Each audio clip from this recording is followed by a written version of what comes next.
Hello, everybody. Dave Neal here, stand-up comic host of Bachelor Nation News. That's right, it's a Sunday video. And for that alone, that should equal a like button. Please hit the like button for this Sunday content. It's the Lord's Day, and the Lord demanded we bring tea down to Bachelor Nation. And tea, the Lord has, we have made water, we made tea out of water. That's it. That's right. Dave Neal, power recapper, making tea out of water. You see what I did there? Oh boy, how dare you make a joke about making wine out of water. Anyway, let's get into it.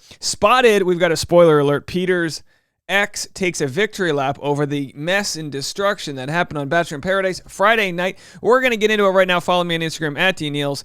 Bonus content all week long at patreon.com/Dave Neal for behind the scenes content. And also, if you haven't caught up yet, go check out the podcast Bachelor Rush Hour. All right, so yesterday, Nick Vial last evening posted and look, he's done nothing wrong. He posted a Instagram story of his girlfriend and his girlfriend's friend, Victoria Fuller. There they are. And then it will lead into the spoiler in the next frame here. In his gorgeous home, very nice rugs there.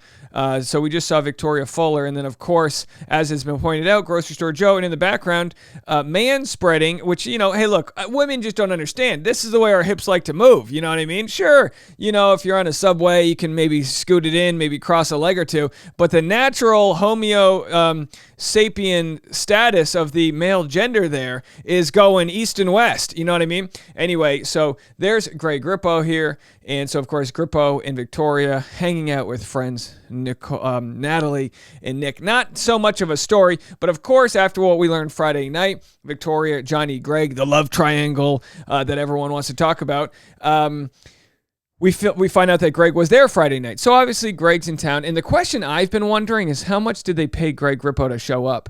Because it doesn't help his social media. It doesn't really help his anything to be at the Bachelor in Paradise reunion taping. But for me, it's got to be at least 20 grand to get him in the door. I mean, 5 grand, 6 grand. Okay, 20 grand. All right, I'll talk. I'll be there. I'm going to get a little bit of hate.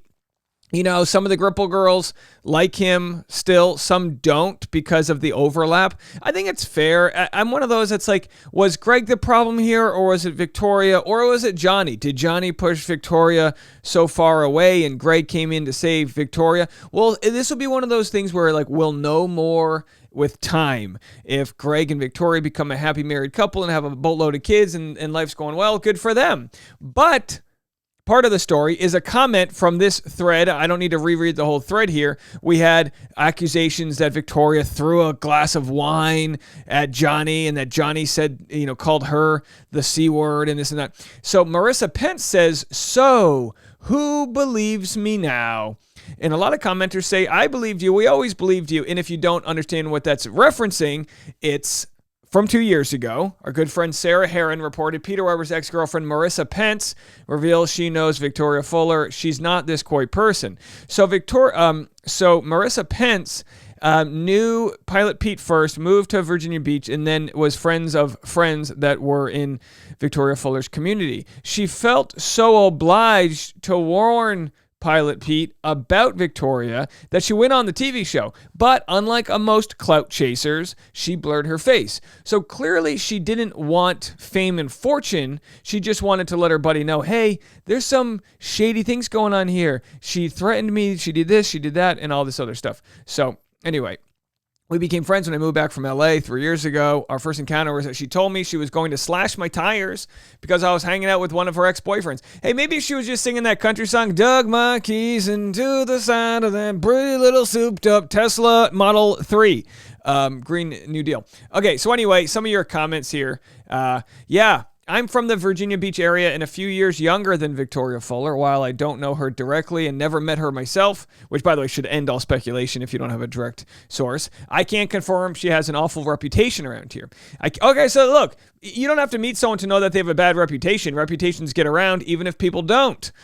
Or sometimes both happen. Sometimes the reputation gets around because the person does. Which, consensually speaking, if you want to sleep around and have fun, that's totally fine. I can't confirm if she slept with these women's husbands, but I can't confirm she's done something where women warn other women to steer clear of her. So that was the whole rumor that she was a home wrecker, is what they were calling her, a home wrecker. And So much so that I've heard from people that have spoken directly to some of the women that have accused her of home wrecking. And in some cases, the only reason why they never came forward with their actual receipts of Victoria being a home wrecker is that they had children and they didn't want the children to get involved. And, it can be kind of dicey in that case where it's like, all right, I can divorce the guy, but I don't want this to be out there, because, information is always going to get leaked. It's going to be on Google searches, this, that, and the other. Someone said, in the exact same boat as you, except I also went to the same high school as her. No one except her friends has a positive opinion on her, which is rare in an area like this to have that much animosity.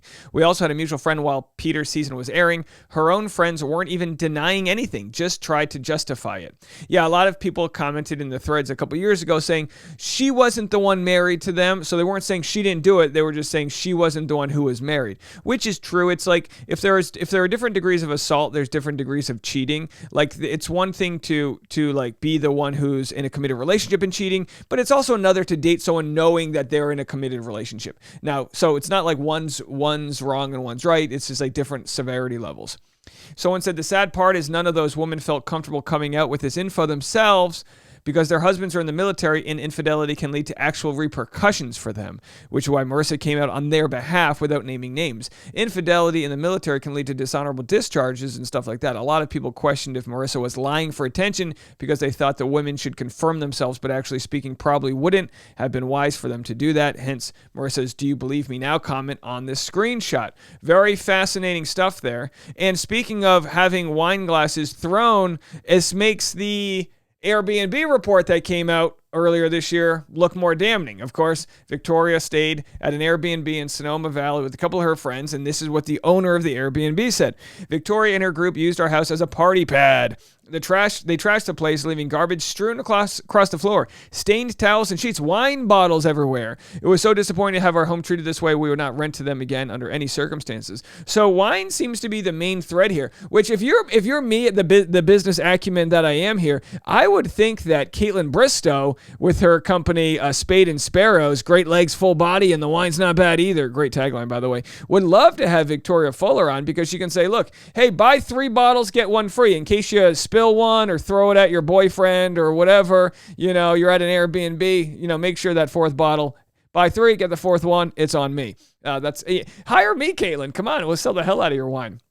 All right. Anyway, so that kind of answers a lot of questions about why Marissa Pence said, so who believes me now? And some people said, let's see, why are you still obsessed with her? Haven't you moved on with your life? It's been years and I don't think even remembers who you are anymore. Oh, I'm sure Victoria remembers who she is.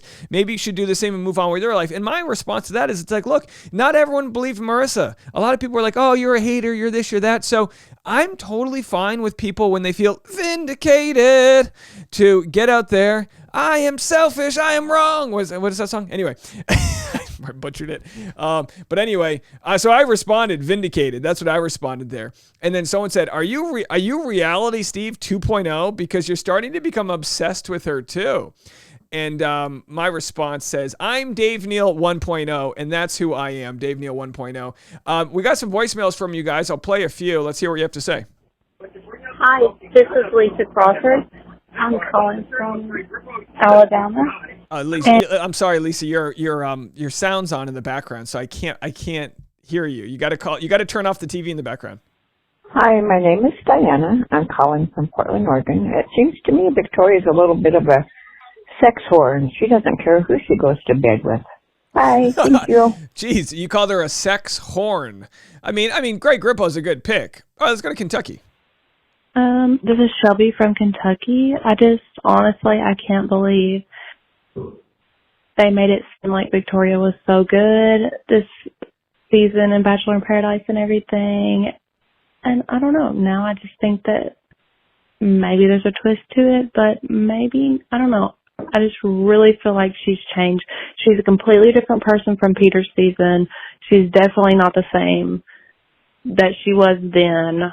I don't know. Maybe I'm wrong. Maybe they just viewed her in a different way. I don't know, but I thought she was good. We'll see when it comes out because who knows? Who knows, really? Thank you so much for calling. Shelby in Kentucky. Now, look, she's not a bad person. People aren't inherently bad people. It's like she's a good friend. Victoria was a good friend to Genevieve on Bachelor in Paradise. The issue comes up when it comes to jockeying for position in fighting. When it comes to playing the victim when she was fighting with Pilot Pete and I'll use the term gaslighting. That's how it. That was the one time where you really saw what she was saying, and she was completely manipulating his words to turn him around on him. Again, this was a couple of years ago. So you go, no, look, we all have blind spots in life. You know, maybe when she gets in a fight with a guy, it triggers her because of fighting she had with her dad. I don't know. I have no idea. I don't know her past, what they show us. But what we will see play out on the reunion episode is how it'll be a he said, she said with her and Johnny. And, you know, unfortunately, if it was just an insulated, vacuous he said, she said, we'd say, oh, the truth's somewhere in between. And it is. But if it's he said, she said, but all these receipts of her just being a crummy person, then the truth kind of, it's hard. It makes it hard, like Boy Who Cried Wolf, to be like, listen, I think you got to work some things out here, right? Anyway, let me know what you guys think. We're all about love in the comment section. The way I like to look at all this, again, is don't DM her. Don't DM him. Just keep it away from them. This is kind of like, you know, let our little bachelor tea be a little methadone clinic where people can talk about things in the safety of the confines here, and just don't let it spill onto them, because God knows they're trying their best with the information they have. I think we all are. Have a good Sunday. We'll be back tomorrow with more content. Bye, everybody.